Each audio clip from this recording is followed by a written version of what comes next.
ಇಂದು ನನ್ನ ಸ್ವಗೃಹದಲ್ಲಿ ನಡೀತಾ ಇರುವಂಥ ಪತ್ರಿಕಾಗೋಷ್ಠಿಗೆ ನಾನು ಹೃತ್ಪೂರ್ವಕವಾದಂಥ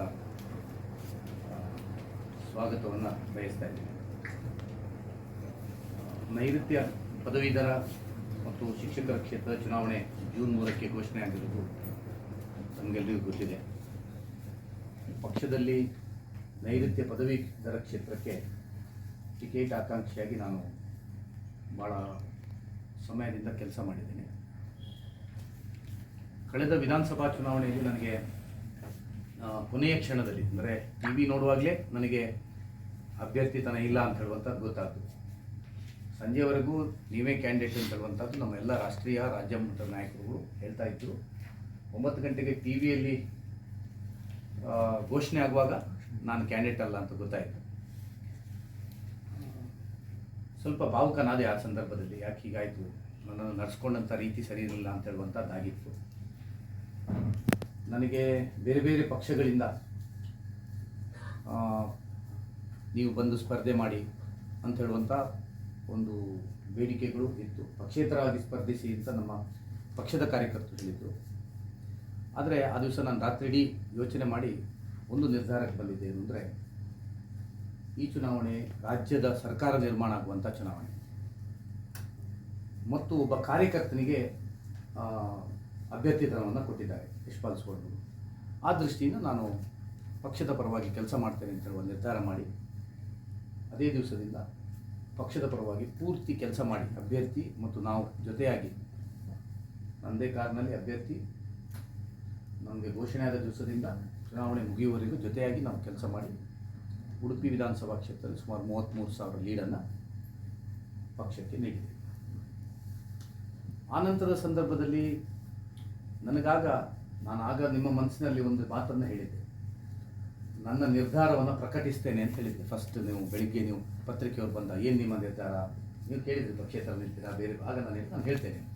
ಆಗ ನನ್ನ ಮನಸ್ಸಿನಲ್ಲಿದ್ದದ್ದನ್ನು ಇವತ್ತು ಹೇಳ್ತೇನೆ. ಆಗ ನಾನು ರಾಜಕೀಯ ನಿವೃತ್ತಿ ತಗೊಳ್ಬೇಕು ಅಂತ ಯೋಚನೆ ಮಾಡಿದ್ದೆ.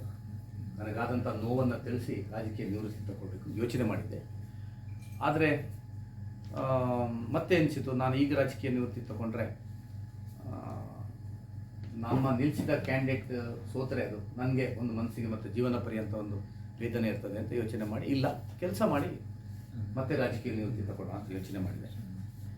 ಆನಂತರ ಚುನಾವಣೆಯ ಸಂದರ್ಭದಲ್ಲಿ ನಮ್ಮ ಸಂಘದ ಉತ್ಕೃಷ್ಟ ನಾಯಕರುಗಳು, BJP ಉತ್ಕೃಷ್ಟ ನಾಯಕರು, ನಾನು ಅವ್ರು ಹೇಳಿ ನಿರ್ಧಾರವನ್ನು ಚುನಾವಣೆ ಕೆಲಸ ಮಾಡ್ತೇನೆ ಅಂತ ಮಾಡಿದ್ದಲ್ಲ, ಅಥವಾ ಯಾವುದೋ ಭರವಸೆ ಕೊಟ್ಟು ನಿಮಗೆ ಪದವೀಧರ ಕೊಡ್ತೇವೆ ಹಾಗಾಗಿ ಕೆಲಸ ಮಾಡಿ ಅಂತ ಹೇಳಿ ಮಾಡಿದ್ದಲ್ಲ. ಆ ನಂತರ ಸಂದರ್ಭದಲ್ಲಿ ನನಗೆ ಸಾಂತ್ವನ ಹೇಳಿ, ಇಲ್ಲ ನೀವು ಒಳ್ಳೆ ಕೆಲಸ ಮಾಡಿದ್ದೀರಿ, ಪಕ್ಷದಲ್ಲಿ ಟಿಕೆಟ್ ಹೋದರೂ ಕೆಲಸ ಮಾಡ್ತಾ ಇದ್ದೀರಿ, ಒಳ್ಳೆಯದು ಇನ್ನು ಇದೆ ಅಂತ ಹೇಳಿ ನಾನು ಹೇಳಿದೆ. ಇಲ್ಲ ಸರ್, ನಾನು ಚುನಾವಣೆವರೆಗೆ ಮಾಡ್ತೇನೆ ಮತ್ತು ರಾಜಕೀಯ ನಿವೃತ್ತಿಯನ್ನು ತಗೊಳ್ತೇನೆ ಅಂತ ನಾನು ನಮ್ಮ ಹಿರಿಯರ ಹತ್ರ ಹೇಳಿದ್ದೆ. ಆಗ ಅವರು ಹೇಳಿದರು, ಇದು ನಿಮ್ಮ ದೋಷದಿಂದ ನಿಮಗೆ ಟಿಕೆಟ್ ತಪ್ಪಿದ್ದಲ್ಲ, ನೀವು ಸಂಘ ಪರಿವಾರ ಮತ್ತು BJPಯಲ್ಲಿ ನೀವು ಒಂದು ಪ್ರಮುಖ ನಾಯಕರು, ನಮಗೆ ನೀವು ಅಂಥ ನಿರ್ಧಾರ ತಗೊಳ್ಬೇಡಿ, ನೀವು ಪಕ್ಷದಲ್ಲಿ ಮುಂದುವರಿಬೇಕು, ಸಕ್ರಿಯವಾಗಿ ಯಾವುದೇ ಕಾರಣಕ್ಕೆ ಆ ನಿರ್ಧಾರವನ್ನು ಮಾಡಬೇಡಿ.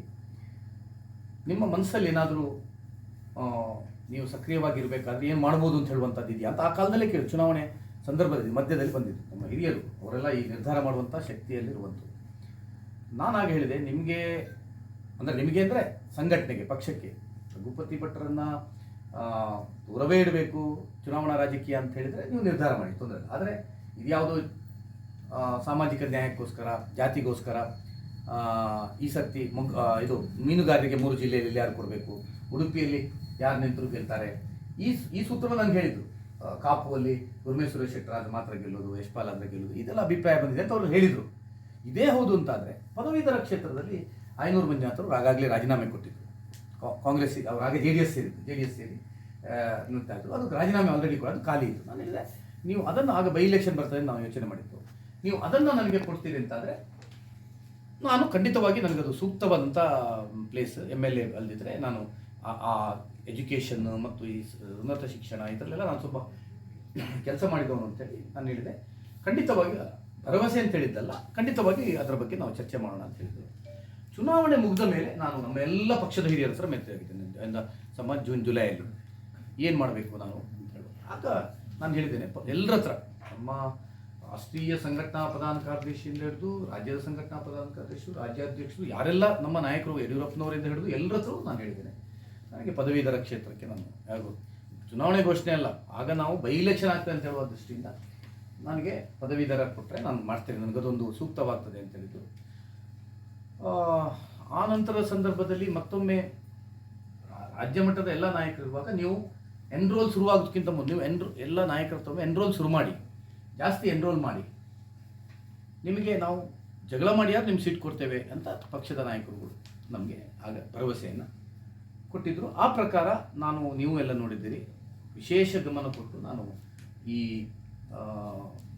ಮಂಗಳೂರು ಮತ್ತು ಉಡುಪಿಯಲ್ಲಿ ವಿಶೇಷ ಗಮನ ಕೊಟ್ಟು ಒಂದು ಇದನ್ನು ಇದು ಮಾಡಿದ್ದೇವೆ. ಯಾವುದು ವೋಟರ್ ಲಿಸ್ಟಲ್ಲಿ ನಮ್ಮ ಎಡಿಷನ್ಗೆ ನಮ್ಮ ವಿಶೇಷವಾದ ಪ್ರಯತ್ನ ಮಾಡಿದ್ದೇವೆ. ಕಳೆದ ವರ್ಷ ಉಡುಪಿ ಮಂಗಳೂರಲ್ಲಿ 6 ವರ್ಷದ ಹಿಂದೆ ಅದು 18,000 ಇದು ಯಾವುದು ಮತದಾರ ಸೇರ್ಪಡೆ ಆಗುತ್ತೆ. ಈ ವರ್ಷ 38,000ದಷ್ಟು ಆಗಿದೆ. ನಮ್ಮ ಎಲ್ಲ ಕಾರ್ಯಕರ್ತರು ಕೆಲಸ ಮಾಡಿ ನಾವು ಮಾಡಿದೆವು.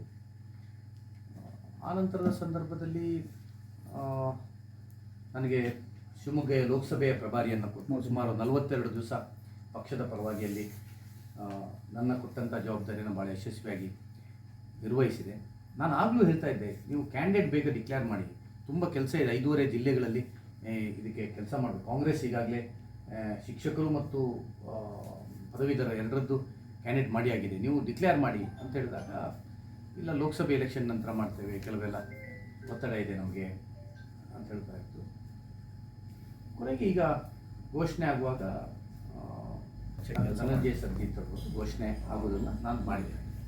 ಘೋಷಣೆ ಆಗೋದ್ರೆ ನನ್ನ ಹತ್ರ ಒಂದು ರಾಜ್ಯದ ಅಧ್ಯಕ್ಷರು ಪ್ರಧಾನ ಕಾರ್ಯದರ್ಶಿಗಳ ಹತ್ರ ನಾನು ಸುತ್ತಮುತ್ತ ಇದ್ದೆ, ಅಲ್ಲಿ ಒಂದು ಕುತ್ಕೊಳ್ಸಿಟ್ಟು ಮಾತಾಡಿ, ಇಲ್ಲಪ್ಪ ಈ ಥರಕ್ಕೋಸ್ಕರ ಯಾವ ಕಾರಣಕ್ಕೋಸ್ಕರ ಕೊಡಬೇಕಾಗ್ತದೆ, ಲಿಂಗಾಯತ್ ಸಮಾಜಕ್ಕೆ ಕೊಡಬೇಕು ಅಂತ ಇದೆ, ಶಿವಮೊಗ್ಗಕ್ಕೆ ಕೊಡಬೇಕು ಅಂತ ಯಾವುದೋ ನನಗೊಂದು ಕನ್ವಿನ್ಸ್ ಮಾಡಬೇಕಿತ್ತು.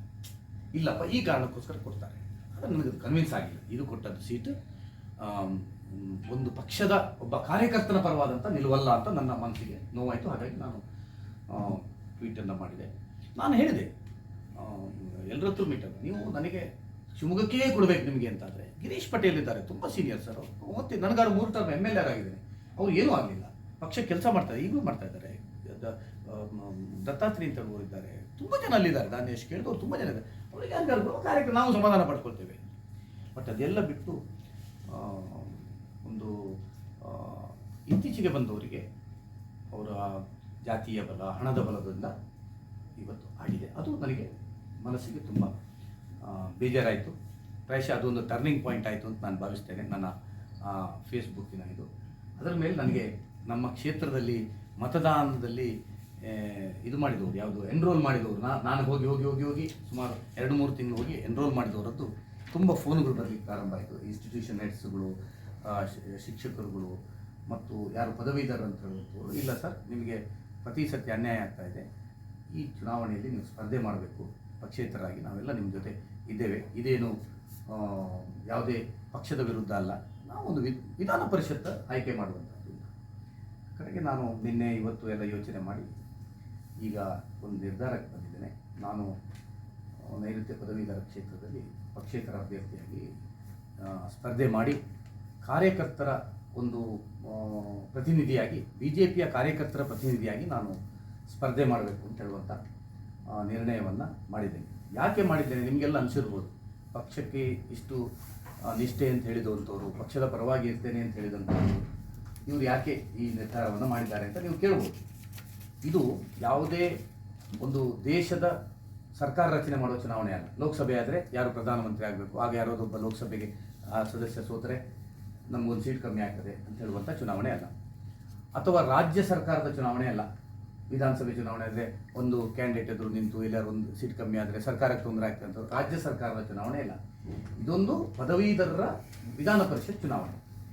ಇದು BJPಯಿಂದ ಆದರೆ ಡಾಕ್ಟರ್ ಧನಂಜಯ ಸರ್ಜಿ ಅವರು ಆಗ್ತಾರೆ, ಅವರು BJPಯವರು, ನಾನು BJPಯ ಕಾರ್ಯಕರ್ತ, ನಾನು ಅದು ಪಕ್ಷಕ್ಕೇನು ಇದರಲ್ಲಿ ಲಾಸ್ ಇಲ್ಲ.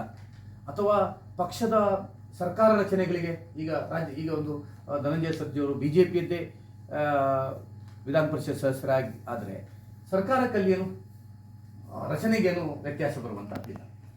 ಹಾಗಾಗಿ ಕಾರ್ಯಕರ್ತರಿಗೆ ತುಂಬ ನೋವಿದೆ. ನನಗೆ ಶಿವಮೊಗ್ಗ, ಭದ್ರಾವತಿ, ಚಿಕ್ಕಮಗಳೂರು, ಮಂಗಳೂರು, ಉಡುಪಿ ಎಲ್ಲ ಭಾಗದಿಂದ ನನಗೆ ತುಂಬ ಒತ್ತಡಗಳು, ಕಾರ್ಯಕರ್ತರು ಮತ್ತು ನೋಂದಾಯಿತರು ನೀವು ನಿಲ್ಲಬೇಕು ಅಂತ ಹೇಳುವಂಥದ್ದು ಒತ್ತಾಯವನ್ನು ಮಾಡ್ತಾಯಿದ್ರು. ಆ ದೃಷ್ಟಿಯಿಂದ ಒಂದು ಕಾರ್ಯಕರ್ತರ ಪ್ರತಿನಿಧಿಯಾಗಿ, ಬಿ ಜೆ ಪಿಯ ಕಾರ್ಯಕರ್ತರ ಪ್ರತಿನಿಧಿಯಾಗಿ ನಾನು ಈ ಚುನಾವಣೆಯಲ್ಲಿ ಸ್ಪರ್ಧಿಸ್ತಾ ಇದ್ದೇನೆ.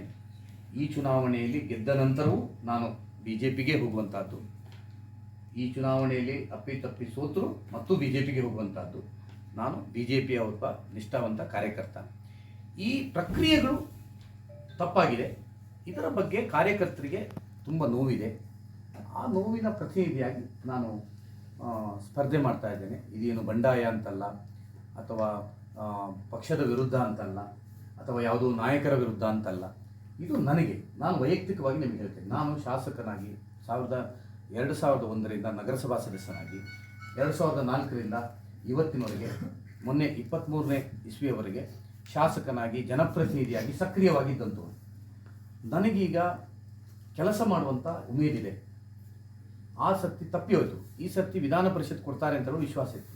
ಈಗ ನಾನು ಪಕ್ಷೇತರವಾಗಿ ಸ್ಪರ್ಧಿಸಿ ಮತ್ತೊಮ್ಮೆ ವಿಧಾನ ಪರಿಷತ್ ಸದಸ್ಯರಾದರೆ ಈ ಭಾಗಕ್ಕೆ ಜನಪ್ರತಿನಿಧಿಯಾಗಿ ಕೆಲಸ ಮಾಡಲಿಕ್ಕೆ, ಈ ಕರಾವಳಿ ಭಾಗದ ಧ್ವನಿಯಾಗಿ ಸ್ಪರ್ಧಿಸಲಿಕ್ಕೆ, ಕರಾವಳಿ ಭಾಗದ ಧ್ವನಿಯಾಗಿ ಒಂದು ಜನಪ್ರತಿನಿಧಿಯಾಗಿ ಕೆಲಸ ಮಾಡಲಿಕ್ಕೆ ನನಗೆ ಬಹಳ ಉತ್ಸುಕತೆ ಇದೆ. ಹಾಗಾಗಿ ಪದವೀಧರರ ಪರವಾಗಿ ನಾನು ನಿಂತು ಸ್ವಲ್ಪ ಕೆಲಸ ಮಾಡಬೇಕು ಅಂತ ಹೇಳುವ ಕಾರಣಕ್ಕೋಸ್ಕರ ಸ್ಪರ್ಧಿಸ್ತಾ ಇದ್ದೀನಿ. ಯಾರಿಗೋ ಸಡ್ಡೊಡೆದು, ಯಾರಿಗೋ